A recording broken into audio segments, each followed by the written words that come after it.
전홍표 의원은 실제 페북에서도 페북 스타고요. 인맥도 상당합니다. 인맥도 상당하고 아는 분들도 아주 많아요. 아주 많은데 제가 이분이 당선되는 걸 옆에 지켜보면서 선거운동도 참 재밌게 했거든요. 다 두 발로 걸어다니고 돈 안 들이고 나름 했었는데 저는 옆에서 지켜보면서 한 가지 걱정됐던 게 사람을 많이 아는 게 선거할 때나 정치 활동을 할 때 덕이 될 수도 있지만 실이 될 수도 있거든요. 해가 될 수도 있단 말이야. 다 기대치가 다르니까 그거를 그냥 온몸으로 막는 것 같아요. 예. 정말 기대치가 다르거든요. 그게 교사 직분들은 학교 선생님에 대한 이야기들 많이 알 거고, 그냥 노동자 집단에서는 노동자에 대한 이야기, 농민들은 농민들의 이야기, 학부모는 학부모들에 대한 이야기, 그런 이야기를 다 환경단체는 환경단체 다 수용하기 힘든 상황이거든요. 그래서 이렇게 첨예하게 대립하는 것도 있을 수 있지 않습니까? 많죠. 각자의 많죠. 환경단체와 개발단체 같은 경우는 첨예하게 대립을 좀 하기로, 그다음에 학부모단체의 의견과 교사단체의 의견은 또 첨예하게 대립을 하고, 지지하는 곳 간의 갈등도 있을 수 있다는 많죠. 그래서 부탁을 좀 드렸습니다. 일단 저를 좀 믿으셔라. 그리고 의회라는 기구는 합의와 협의의 기구이다. 그리고 자기 주장만 내세운다고 하면 하나도 얻지 못하고 99개를 잃을 수가 있다. 그래서 합의와 협의를 통한 의정활동을 하겠다라고 좀 말씀을 좀 드렸어요. 그래, 당분간 믿어달라. 그리고 친한 사람이니까 말을 할 수 있어요.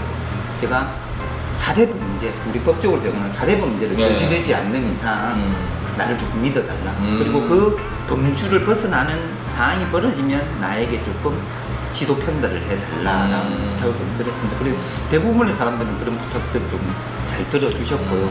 그리고 뭔가 질타할 내용이 있으면 바로 대놓고 질타는 안 하시고 개인적으로 불러서 이야기를 하시든가 애둘러서 좀 이야기를 많이 해주셔서 감사하고, 그리고 시연을 하게 되면서 결정적인 계기는 시민들과 같이 성장하고 싶었습니다. 그게 노무현 대통령이 말씀하신 깨어있는 시민이 민주주의 최고의 보루다는 그걸 느꼈거든요. 지 아무리 자기가 잘나서, 한 명이 잘나서 세상을 바꾸기 참 힘들거든요. 한 명은 조금 덜 잘나더라도 시민들과 같이 성장할 수 있는 세상을 조금 만들어 보자라고.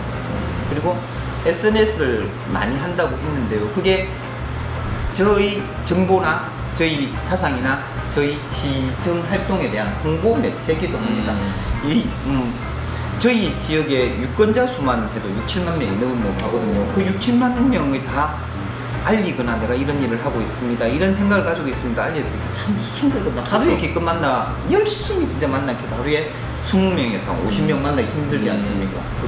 그렇죠. 시간을 더 쪼개야 돼요. 만나기 힘들죠. 그리고 너무 피곤한 일이고요. 그래서 일정 정도 사람이 만나면 적더라도 제가 이런 일을 하고 있습니다라고 널리 알 수 있는 방법이 SNS이기 때문에 SNS 하고 있습니다. SNS의 그 반응을 보면 그 민심을 좀 알 수 있잖아요. 사실 전홍표 의원이 시의원이 되기 전에는 진짜 올리는 포스팅마다 반응이 아주 좋았습니다. 많았고. 근데 시의원이 되고 나서는 반응이 확실히 줄은 걸 느끼죠. 저도 느끼거든요. 패친이니까. 근데 주로 이거야. 홍보성이라고 해야 됩니까? 일에 관련된, 지역에 관계된 일을 올리면 좋아요 누르는 사람과 안 좋아요 누르는 사람이 구분이 돼요. 그러니까 그게 간단한 거지. 내가 지지하는 정책이다, 아니다. 이걸로 그냥 구분이 되거든요. 근데 일상도 생활도 올려. 뭐, 촌에 가서 이렇게 생활하고 있다. 집에 또 반려동물도 키우고 있습니다. 마누라고 하죠. 마누 사진 올려가면 그것도 반응이 좋아. 그러니까 이걸 보면서도 다 생각할 거 아니에요. 정치인들의 생각은 일반인과 다르잖아. 다르죠. 알게 모르게 비중을 좀 어느 정도 나이 일상생활을 하면 제 시의원이면서 무슨 일을 해? 라고 말을 또 그런, 와, 복잡하다. 그런 말. 개인 영역인데도. 개인 영역인데 제가 반려묘를 키우고 있어요. 반려묘를 키우고 있는데 그게 길고양이를 아주 싫어하는 분들도 있어요. 그러면 쪽지를 보내요. 너 그거 왜 올리느냐. 길고양이. 아니, 그런 사람도 있어요? 길고양이 때문에 내가 얼마나 큰 피해를 입고 있는데 너 그 길고양이를 좋아한다고 이러면 길고양이를 뭐 추앙하고 인정하는 거 아니냐. 그 길고양이는 없애져야 될 대상인데 이렇게 하시는 분들이. 혹시 정치를 꿈꾸시는 분이 계시면 그 정치인들의 그 스포트라이트 받는 부분만 생각해서는 안 됩니다. 이게 현실 같아요. 그러니까 TV나 매체에서 통하는 막 카리스마 있고 멋진 모습이 아니라 그 뒤에 있는 자기만이 받을 수밖에 없는 그 민원들, 요구들, 의욕 마음도 충분히 있을 수 있잖아요. 근데 그걸 또 싸울 수도 없잖아. 힘든 일이네, 지금. 외롭습니다. 일단은 가족의 동의가 좀 있어야 되는데요. 가족의 동의를 얻기 힘듭니다. 일단 제가 이전 직장에 있던 공무원의 월급보다 지금은 3분의 2도 채 안 되는 근데 CEO의 월급이 많을 거라고 생각해요. 그쵸. 많을 거라고 생각했는데 연봉은 3,600만 원.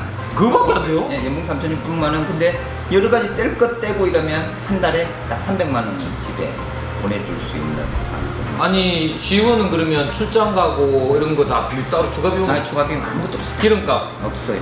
아무것도 없어요. KTX 비행기? 없어요. 국회의원만 있는 거야? 없어요. 도의원도? 예, 없어요. 아니 그럼 자기 시간을 자기 돈을 써서 이렇게 사람들 만나고 다니고 그죠.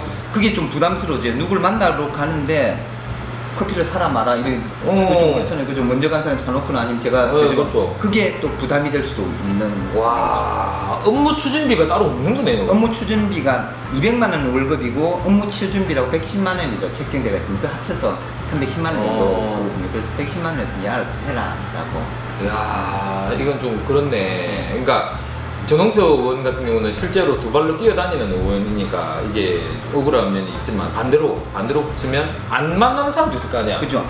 그런 사람들한테는 꽁돈이겠네. 그렇죠. 근데 저는 시의회의 의원들의 위상을 조금 바꿔야 돼요. 의원들은 그렇기 때문에 복수 직업이 돼요. 의원을 하고 다른 직업을 안 한다고. 근데 그렇게 되면 사람이 견물생심이고 자기 영역의 이익을 좀 추구할 수밖에 없는 그렇죠. 일이에요. 자기가 건설업을 하면서 시연을 한다. 그러면 건설에 관련된 입법 활동이나 정책 규제를 조금 완화시킬 수 있을 수도 있고 충분히 그럴 수 있죠. 예.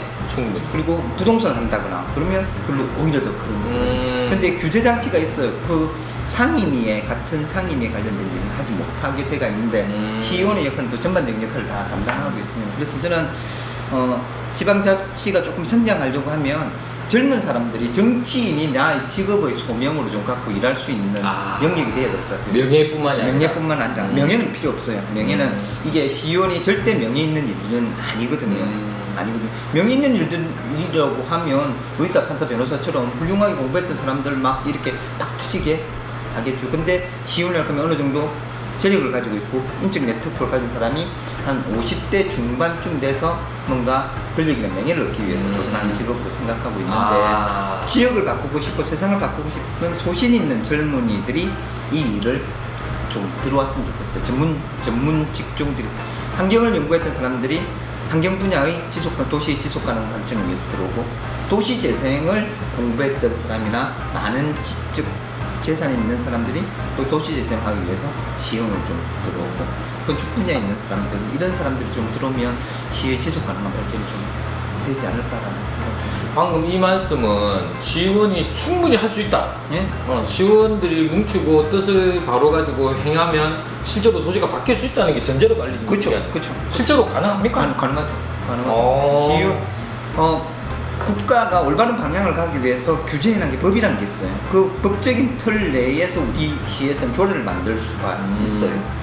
그럼 조례는 강제성이 없잖아요. 강제성이 있죠. 있습니까? 뭐 시의 행정에서는 그 조례에 임하게 된 조례도 할 수 있다라고 규정한 것도 있는데 하려니 한다라고 만들면 돼요. 해야 한다라고 만들면 돼요.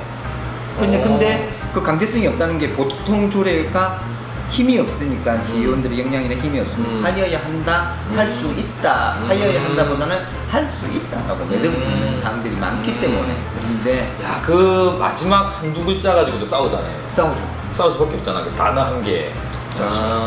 그래서 맞네. 보통 사람들이 그런 말을 해요. 이게 국회의원을 말씀드린 게 국회가 176석을 민주당이 받았어요. 가반 이상을 획득한 수인데 뭐든지 다 할 수 있는 숫자예요.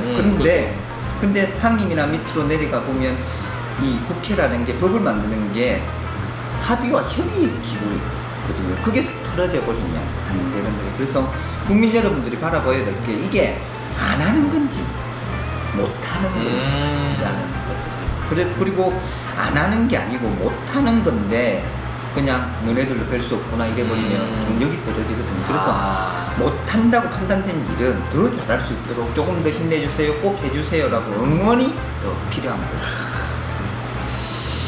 이게 들어보니까요, 시의원은 어찌 보면 풀뿌리, 아까 제가 말씀드린 것처럼 풀뿌리 민주주의의 가장 기본이라고 볼 수 있는데, 지금 저희 방송을 보고 계시는 저 독자님, 구독자님께서는 당신이 사는 지역의 시의원이 누군지, 상임위 어떤 곳에서 활동하는지 이런 것을 알고 있는지를 좀 되묻고 싶어요.